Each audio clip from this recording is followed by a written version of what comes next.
आखिर एक जज का आवाज क्यों चर्चा में आया, जबकि बिना अनुमति के उनके घर के अंदर कोई प्रवेश नहीं कर सकता। आखिर ऐसा क्या हुआ जज के घर में जो इतना बवाल मच रहा है। राजधानी दिल्ली में जस्टिस यशवंत वर्मा का आवाज बेहद चर्चा का केंद्र बना है। चर्चा में क्यों आया है यह जानना बेहद जरूरी है। और जिस तरह से राजधानी दिल्ली की बात करें या सोशल मीडिया की बात करें तो देश भर में तमाम अलग अलग मीडिया पे बात करें, जिस तरह से जस्टिस यशवंत वर्मा का आवाज इतना ज़्यादा चर्चा का केंद्र बना है यह जानना बेहद जरूरी हो गया। दरअसल अगर हम बात करें यशवंत, जो उनका आवाज़ को लेकर बात चर्चा हो रही है, उनके आवाज़ से भारी मात्रा में नकदी बरामद हुई। और इस घटना की अगर बात करें तो यह घटना जो है 14 मार्च की रात की बताई जा रही है। और 14 मार्च की अगर घटना उस रात में ऐसा हुआ था तो उनके आवास में एक पीसीआर कॉल हुई थी और फायर डिपार्टमेंट को कॉल किया गया था। बताया गया था कि उनके घर में आग लगी हुई है। और मौके पर जब यहाँ पीसीआर की वैन पहुंची और उसके बाद उस वक्त हालांकि बहुत ज़्यादा वो बड़ी आग नहीं थी, मौके पर 2 दमकल की गाड़ी पहुंची। और यह मामला जो है रात में तकरीबन 11:44 की एक घटना है। और जब मौके पर पहुंची तो यहाँ देखा गया कि बहुत बड़ा आग का मामला नहीं था, लेकिन यहाँ पर तत्काल उस आग पर काबू पाया गया।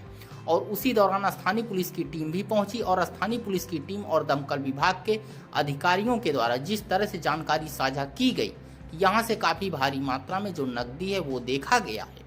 और इस तमाम मामलों को गंभीरता को देखते हुए दिल्ली पुलिस के द्वारा तमाम मामलों की जानकारी जो है डीजीपी, डीसीपी और उनके ऊपर तमाम जो उनके आला अधिकारी हैं उनको दी गई।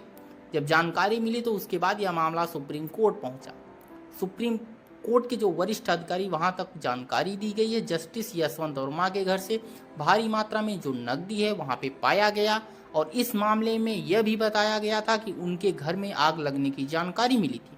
उसके बाद तमाम अधिकारी पहुंचे थे। इस तरह की जो जानकारी है सूत्रों के माध्यम से बाहर आई और उसके बाद ये आवाज़ जो है चर्चा का केंद्र बना। लेकिन 14 तारीख का ये मामला था, 14 मार्च, और 14 मार्च के बाद 15 मार्च के बारे में ऐसा क्या बताया गया कि इस मामले की गंभीरता को देखते हुए सुप्रीम कोर्ट की जो कॉलेज में कॉल आई है महत्वपूर्ण बैठक करती है। उसके बाद इस मामले में फैसला लिया जाता है। तत्काल प्रभाव से इनको जो है यहाँ से ट्रांसफ़र कर दिया गया। उसके बाद उनके जो मूल कैंडर इलाहाबाद हाई कोर्ट वहाँ पर उनको तबादला कर दिया जाता है। और जिस तरह से इस मामले को लेकर इलाहाबाद हाई कोर्ट से भी कई जो वहाँ से जो रिएक्शन है, जो काफ़ी बयान है वो आता है। और यहाँ तक कि कुछ ऐसे भी आपत्तिजनक बयान आते हैं।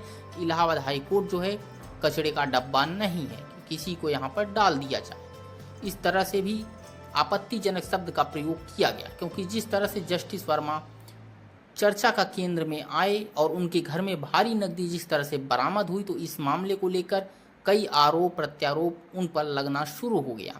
हालांकि इस मामले को लेकर संसद में भी चर्चा हुई।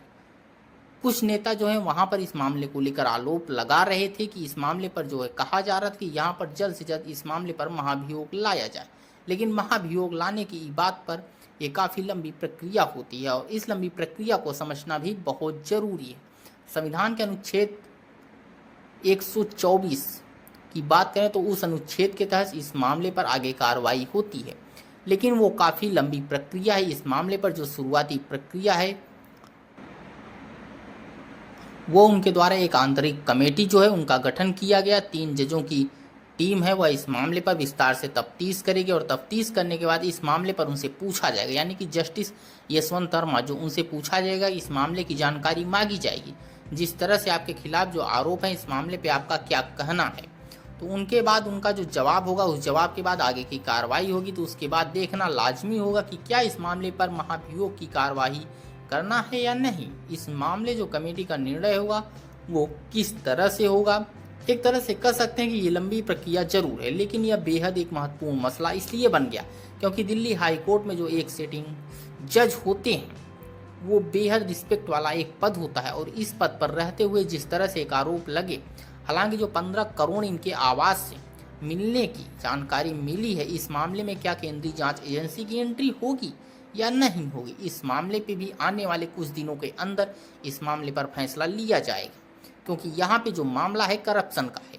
क्या ये पैसा जो 15 करोड़ इनसे बरामद किया गया है इनका है तो इनका है, या इतनी भारी मात्रा में नकदी इनके घर में क्यों रखा गया था, पैसे को रखने की वजह क्या रही है, और अगर यह पैसा किसी और का है तो इस मामले में भी जानकारी देना होगा। हालांकि जो आरोप जो है बेहद गंभीर भी है और इस मामले को गंभीरता को देखते हुए सबसे पहले इस मामले में देखना होगा कि जस्टिस यशवंत वर्मा के आवास से जो पैसे मिले हैं उन पर उनका क्या रिएक्शन, इस मामले पर उनका क्या जवाब है, उस जवाब को इस मामले पर की आगे जो कार्रवाई आगे बढ़ेगी। तो एक तरह से कहा जा सकता है कि जिस तरह से अगर मामले की बात करें तो इस मामले में आने वाले दिनों में भी हो सकता है केंद्रीय जांच एजेंसी सीबीआई को इस मामले के पर जांच का जिम्मा सौंपा जा सकता है। अगर जांच एजेंसी सीबीआई इस मामले पर इन्वेस्टिगेशन करती है तो निश्चित तौर पर कह सकते हैं कि आने वाले दिनों में इस मामले पर जांच का दायरा काफी आगे बढ़ता हुआ नजर आ रहा है।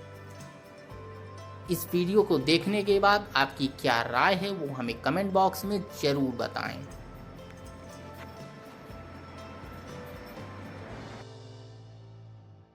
आपकी क्या राय है वो हमें कमेंट बॉक्स में जरूर बताएं। अगर चैनल पे पहली बार आए हैं तो चैनल को सब्सक्राइब जरूर करें।